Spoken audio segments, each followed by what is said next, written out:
India गठबंधन की कल बैठक हुई है। सीट शेयरिंग को लेकर ये तय पाया गया है 15 जनवरी तक मामले को सुलझा लिया जाएगा। लेकिन राज्यों में इतने पेंच, इंडिया में कैसे बटेंगी सीटें, यही वो फॉर्मूला जिसको लेकर हम चर्चा कर रहे हैं। सीधे आपको ग्राउंड पर लेकर चलेंगे। वीरेश हमारे साथ मौजूद है। उत्तर प्रदेश में मामला कहां अटकता हुआ नजर आ रहा है वीरेश, इंडिया गठबंधन के लिए?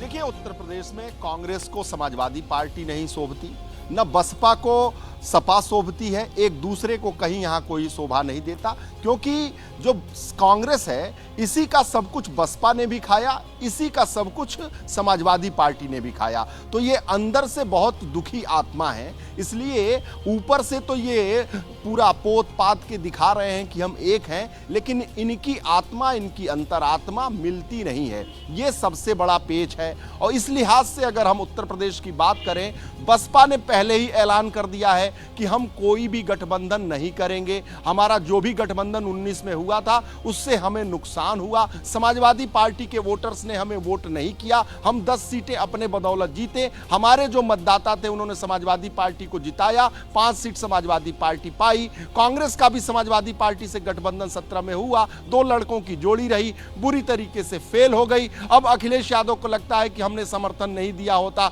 गठबंधन नहीं किया होता तो हम बेहतर स्थिति में होते। तो जब मन और आत्मा नहीं मिल रहा है, नीतीश कुमार और लालू यादव के दबाव में कोई गठबंधन होने जा रहा है, तो ये गठबंधन बेमेल खिचड़ी है। यहां तो अपने यूपी में कहा जाता है कि सैया हमहू राजकुमार। ये जो गठबंधन है, यहां सभी राजकुमार बनना चाहते हैं। जिसने स्वयंवर की तैयारी की, उसी दूल्हे नीतीश कुमार को बाहर कर दिया गया और अब नया दूल्हा प्रपोज कर दिया गया। देसी अंदाज में आपने उत्तर प्रदेश की जो स्थिति है इंडिया गठबंधन को लेकर वो बयां की है। बहुत शुक्रिया आपका वीरेश। मुझे लगता है जल्दी से जरा आना चाहिए अभिज्ञान जी को। ये यूपी के अंदर आपको क्या लग रहा है कि मामला कैसे सुलझेगा? क्योंकि हाथ जो है वो इस चक्कर में है कि किसी तरीके से हाथी साथ आ जाए, लेकिन समाजवादी पार्टी जो है वो बज़िद है कि नहीं, अगर बीएसपी को साथ ले लिया कांग्रेस ने, फिर हमको तो आप अलग ही मानिए। देखिए, पहली बात यह है कि ये जो वीरेश साहब ने बढ़िया लाइन इस्तेमाल की, मन और दिल। तो राजनीति में ना कोई मन होता है ना कोई दिल होता है।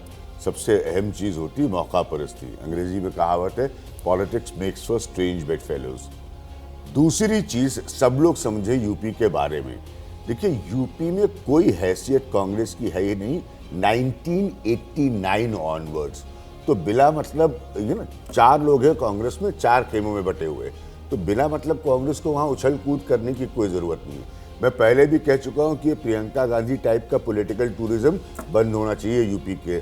अमेठी आप हार चुके हैं राहुल गांधी, तो कांग्रेस की औकात है तो अपनी पहले औकात पे आए। अब आते हैं बहुजन समाज पार्टी की, जिसकी परफॉर्मेंस भी रही, गवर्नमेंट भी रही, लेकिन आज उसकी औकात उससे भी ज्यादा खराब है कांग्रेस से। तो 2 औकातलेस पार्टियां जो है पॉलिटिकल स्पेक्ट्रम में अगर नेगोशिएटर बनना चाहती है तो ये मेरे लिए बहुत हास्यास्पद है। कोई अगर प्लेयर है यूपी में इस वक्त, वो सिर्फ और सिर्फ अखिलेश यादव है versus the BJP. So you concentrate on the player, you don't concentrate on the fence seaters. तो ये फेंस सिटर्स की सियासत मेरी समझ के बाहर है। और कांग्रेस पार्टी 2017 जिसका जिक्र अभी वीरेश भी कर रहे थे कि ये 2 लड़कों की जोड़ी तो तब भी बनी थी, राहुल गांधी और अखिलेश यादव, लेकिन ये तो कोई कमाल कर नहीं पाया था विधानसभा चुनाव में। तो ऐसे में इंडिया गठबंधन और उत्तर प्रदेश, तो यहां तो चुनौती बड़ी फिलहाल नजर आ रही है।